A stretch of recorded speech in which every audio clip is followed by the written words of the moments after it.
Very good afternoon to all of you.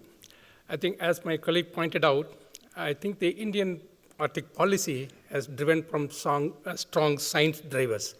So you all know that how India is far away from Arctic, but what is the science drivers? So I will briefly explain to you what are the science drivers we are looking at from the Arctic angle. As you all know that in the Earth system, we have 5 spheres: atmosphere, hydrosphere, cryosphere, geosphere, and biosphere. But the most importantly, the cryosphere component, we look at holistically in all 3 poles: Antarctic, Arctic, and Himalaya. As you all know that when the climate change is happening, the first one to respond is the cryosphere. Hence, we are looking at it deeply. When you talk about climate change, or maybe when you talk about Arctic change, there are 4 important things which changes. One is a climate change, and the second one is resources in terms of living and ecosystem, and the third one is non-living resources, actually basically oil and gas or minerals, and the fourth one may be the northern ship routing. Of course, I will be more focused on climate change and its impact on the Indian contents. When you talk about evidence of impact of Arctic warming, the first one is the large impacts on Arctic ecosystem and the changes in the balance of physical process and the strong feedbacks, and also the impact of lower latitude in terms of climate and weather. So you all know that all the 3 important things: so surface temperature warming, decrease in sea ice extent, and sea level rise. These are the 3 important drivers of the climate change under this warming world. So all these things are happening in the Arctic.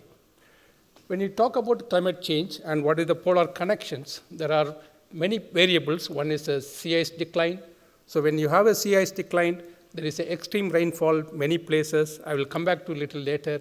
And the polar vortex is changing. Whenever the polar vortex is changing its speed and what is happening in India and other places, and the glacier and ice shelf melting, the long-term sea level rise, and permafrost degradation, of course, the emission of methane and other greenhouse gases, and of course, the cyclone and other extremes continues to increase. So when you talk about why India in the Arctic science drivers, this is the main 3 things. One is the teleconnection, of course, between the Arctic and the Asian monsoon, and different time scale, intra-seasonal, within the month or 2, within the season, as well as the interannual and the decadal and much longer time scale. What is the teleconnection exists? And the second one is you all know that the air temperature is warmer, or the increasing trend is higher in the Arctic region, but you all know that the Indian Ocean, where we are, is the highest warming trend in the ocean. So that's why there is a link between the Indian Ocean and the Arctic. And also the short term, when you are talking about in a monthly scale, we have an atmospheric bridge, that is atmospheric connectivity, whereas in the long term ocean tunnel, it is taking in the year and beyond, it is a ocean tunnel, which is connected to the Asian continent and the Arctic. Of course, we are trying to reveal the past history from all 3 poles, from Arctic, Antarctic, and the Himalaya. So the first one I will talk about what is the impact of Arctic oscillation in winter monsoons. So just quickly, when we are talking about winter time, whenever there is an Arctic oscillation, a positive phase, we will have more precipitation in northern India. You can see that, for example, in 2015, in March rainfall, usually in March we don't have rainfall. But whenever the Arctic is a positive phase, we have a huge rainfall in the March in the Indian continent, which is, though rainfall is good, but in the March it is not good for many of the crops and other things. So there is an Arctic oscillation and winter monsoon connectivity. Number 2, in the Indian Ocean. When you have actually MJO is the MaddenJulian Oscillation. It is basically a convective activity in the equatorial Indian Ocean.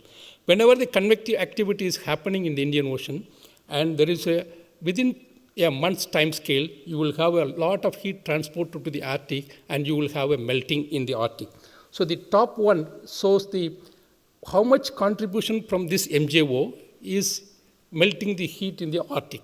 Roughly about 10 to 20% of the heat is mainly from the Indian Ocean convective activity. The Arctic is warm, sea ice is melting. So there is a connectivity between Indian Ocean convection versus Arctic sea ice. And the third one is the pathway linking between monsoon heating. Basically, whenever there is a extreme rainfall, now for example, the Pakistan or in the northwest India, whenever there is a extreme rainfall is happening, lot of heat is transported to the, from the atmosphere all the way to the Arctic. Again, there is a heating is transported to the Arctic, and it is a melting is happening because of the extreme rainfall.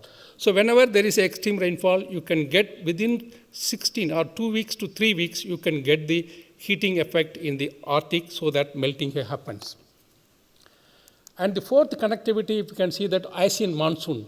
Of course, whenever there is an Asian monsoon, there is a 4 months we get almost 1 meter rainfall. During that time, the convective activity or the precipitation has produced lot of latent heat, and that latent heat is all the way transported in the polar circumpolar region, and it is making a dipole in the Arctic. That means one region you will have a more ice melt, in another region there is a opposite behavior will happen.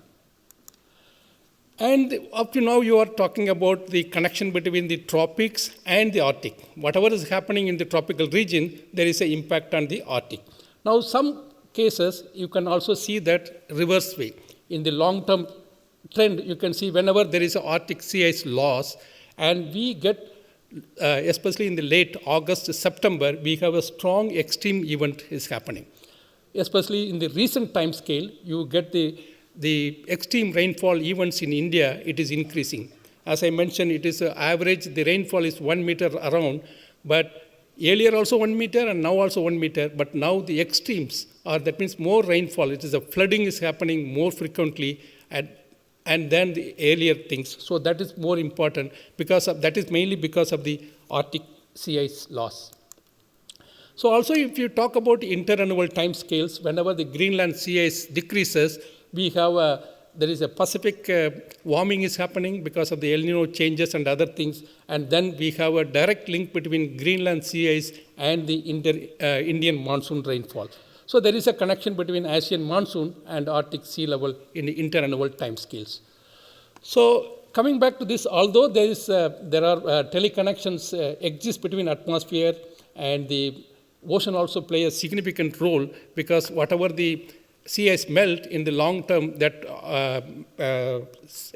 ice sheet melt has contribute to sea level, and the Indian Ocean, you know that unlike other ocean, Indian Ocean is blocked one, and you have expect a large sea level rise in the Indian Ocean unlike other ocean. So hence Arctic research is very important. So in that connection, we started Indian Arctic program. Mainly the thrust areas are various kinds of long-term monitoring, and also we have done a lot of science in that connection, and also Arctic science management now we are going on doing for the last few years. And then what is our goal for the near future is the improvement of our understanding with all the countries, and also we need to improve our observation capability as well as modeling for forecasting in the future. And finally, I would like to have strong collaboration and networking in both within the Arctic nations as well as in entire globe. Thank you very much for your attention.